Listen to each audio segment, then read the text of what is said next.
Biror bir yaqin insoningizni kimlar bilan gaplashib turib, kimlarga SMS jo'natib turgan yoki kimlardan SMS kelayotganini bilishni xohlaysizmi? Undan videoni o'tkazmasdan oxirigacha ko'ring. Sizlarga buni qanaqa qilishni o'rgataman.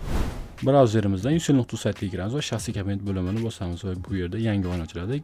Qaysi insonning ma'lumotlarini olmoqchi bo'lsak, shu insonning telefon raqamini kiritamizda va o'sha raqamga SMS boradi. Shu 4 ta kashaga o'sha borgan SMS koddan kiritamiz va davom etishdan bosamiz.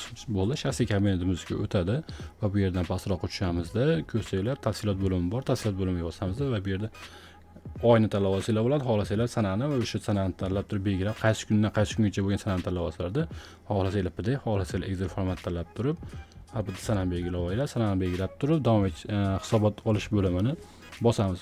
Biroz vaqtdan so'ng yana shu oynaga qaytib kiramiz va tafsilotlar bo'limini bosamiz. Ma'lumotlarimiz tayyor bo'ladi. Ustiga bitta bosamiz va shu oyna ochiladi. Ko'rsanglar bo'ladi ki ishlatgan internetlarimiz, bo'lgan vizitlar va SMSlar soatlari, sonli daqiqalargacha hamma narsani ko'rsatadi.